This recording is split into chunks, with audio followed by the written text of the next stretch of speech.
Hey, what's up? It's Jim, and I just got back from the new film, The Hunter. The Hunter, who is played by Willem Dafoe, and he's hired by a biotech company who are looking for a very rare and believed to be extinct animal, a Tasmanian tiger.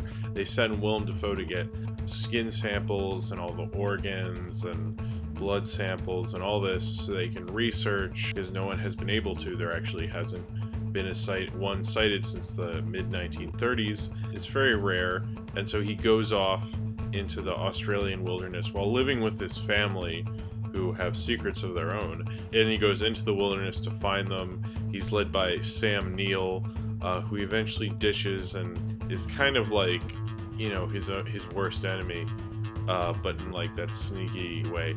And he's kind of taunted by the locals who don't really want him there, who think he's looking after Tasmanian devils. He keeps trying to find Tasmanian tigers and all the secrets about people who also look for Tasmanian tigers. When you look at things like maybe The Grey and The Way Back, I would put this as kind of like that, but I like this way more than either of those films.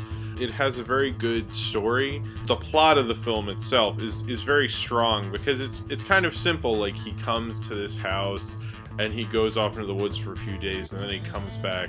It's almost like a Shane type thing. This woman who's there, who's widowed, and she's got these two kids, and at first when he gets there, she's like all drugged out in bed, and he's kind of the savior. He can help and fix things. So it has like kind of a Shane element, cowboy kind of sense to it. This film feels like things you've seen before, you know, but in a really good way. I'd almost act like it's somewhat of a genre B movie. I don't think this fits into any real genre realistically, I guess, the actual plot, but the structure is like a Western. His relationship with the family and everything that happens with his relationship with the family feels to me like very classic storytelling. Willem Dafoe, I don't think, is the best lead. I think I prefer him as in a supporting role. It's kind of more of a subtler performance.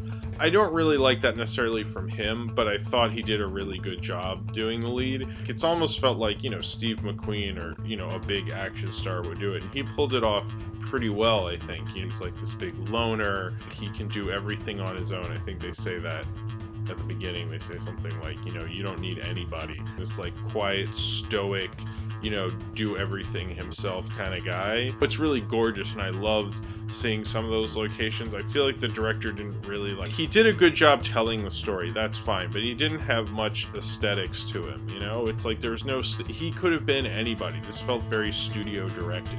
But at the same time, that's kind of what I like about it, how it's kind of a simple studio director kind of directed film, and a score that really just oversaturates some scenes with emotion that almost feels cheesy. It wanted this film to be more of a prestige film than it really is. I like it more as the B kind of, you know, Shane slight ripoff that it is. It feels a little lamer, a little older. It's very tightly plotted, but like the dialogue's nothing special, you know? There's all these things that I could really knock it down for, but overall I liked it, seeing him hunt in Tasmania, seeing the Tasmanian wilderness. All I knew about Tasmania before this film was the Tasmania, the cartoon show from the 90s, and this like really brought Tasmania alive to me and made its wilderness look like majestic and almost kind of magical, like when it would snow. So if you have seen The Hunter and you would like to talk about it, then comment below in the comments, and subscribe if you would like to.